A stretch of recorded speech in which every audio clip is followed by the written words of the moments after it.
You might be lying to yourself, and I think this is why. The wisdom of the prudent is to give thought to their ways, but the folly of fools is deception. The reason I know is I lie to myself. I buy into my own self-deception. I often refuse to see things as they are, and instead I choose a false narrative about who I am and what I do and why I do it. And it's my downfall. In so many ways, refusing to accept reality is the source of my anxiety and iniquity. Here's what I mean. Monday through Friday, sometime around 3 p.m. in the afternoon, I will get up from this desk and I'll start ransacking the cupboards in the kitchen. I'll lie to myself and say it's because I'm hungry, but I've had plenty to eat. I'll deceive myself and say, well, it's because I'm just bored, but I've got plenty to do. If I paid attention long enough in those moments, I'd probably see that I often overeat when I'm stressed, when I'm anxious, and particularly when I'm lonely. And why not? Food is attached to that feeling that comes with eating. The comfort of family and friends around a table, laughing or sharing stories, connecting with others. But if I don't take the time to examine my ways, to wonder about what I'm doing and why I'm doing it, I'll end up lying to myself and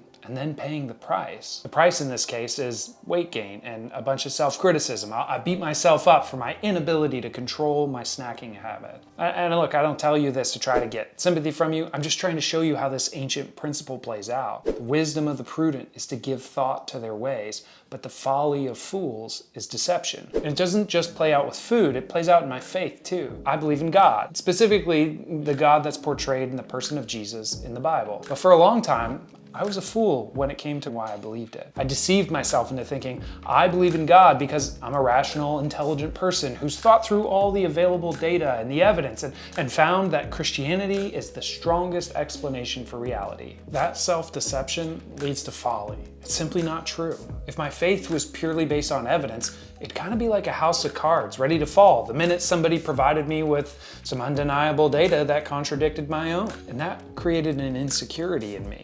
An insecurity that would drive me to become a vehement apologist for the faith, not because I wanted to share its love and beauty, but for fear that someone would topple my house of cards. In seminary, one of our assignments was to take a YouTube video of someone arguing against the Christian faith and to write up an essay in response. My professor's comments on my paper were, "Sure, you might have won the argument, but this person would never become a Christian after conversing with you." My self-deception had led to arrogance, not love. But if I were a prudent person, wisdom would compel me to take an honest look at my life and consider my ways. I was raised Christian by Christian parents in a Christian school and a church. Christianity just wasn't up for debate.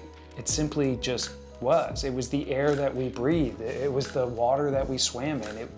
It was assumed. On top of its assumption, ascendance to the Christian faith meant approval and acceptance within my community. It wasn't overtly negative or coercive, but maintaining rapport with my tribe, my people, meant maintaining my faith practice. In other words, it benefited me to go on believing, socially, professionally, relationally, psychologically. And listen, that doesn't undercut Christianity's truth claims or even my own religious experiences, but it is more honest to acknowledge them. My experiences throughout my life within that Christian atmosphere have also continually drawn me deeper into my faith. I'd be deceiving myself to deny that those things impacted my belief. Of course they do, but it's worth being honest and considering the truth of my path and experience of faith, rather than believing it was an intellectual choice that I made considering all the options, because it makes me a lot more gentle and open to the experiences of others when I do that. I don't want to win arguments but lose people simply because they've had a different life experience than me. That's the folly of my self-deception. You see, wisdom is really about choosing reality.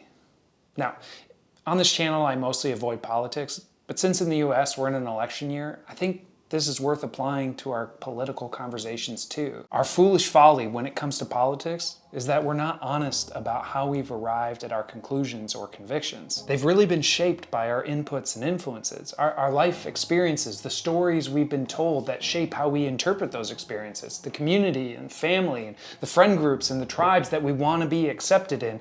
It's so easy to deceive myself and believe that, well, I've examined all the evidence and objectively arrived at my political conclusions and convictions. These are right. The resulting folly, though, is hatred toward the other side, creating a caricature of an uneducated, racist, selfish person on one side, or a monstrosity of a dehumanizer, family destroyer, and God-hater on the other. The wise give thought to their ways. They understand how and why they've arrived at their conclusions, and can therefore hold space to understand how a different person, with a different life experience, with different inputs, has arrived at theirs. The reason really that you lie to yourself is because facing reality is hard. It's uncomfortable. It's way simpler to tell ourselves a story that doesn't require us to change, that doesn't require us to put up with people who are different than us, that doesn't require us to grapple deeply with the complexities of the universe. I think we lie to ourselves because we crave certainty and simplicity, but reality is anything but those things. Life is complex,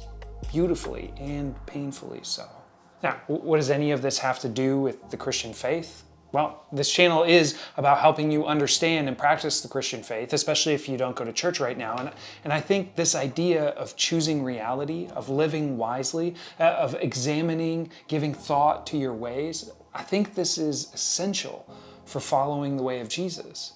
If we are to truly love others as God has loved us, to have compassion as Jesus had compassion, to blur the lines between in and out, just like Jesus did in his ministry, I think it's going to require us to be willing to examine and enter into life's complexity with understanding and compassion. As it turns out, if we ever hope to have peace in our families, our communities, and in our countries, it's going to require the very same. The most famous passage in the Bible is not, God so loved the world that he gathered all his allies talking about how terrible humanity is and then screamed at us from a distance or from behind a keyboard. No, it's that he sent his only son. Earlier in that same text, it said that he put on flesh and dwelt among us. Friends, let's not be fools. Let's not lie to ourselves. Let's choose reality. Let's choose each other. It's what Jesus did for us. Thanks for watching. We'll see you next time.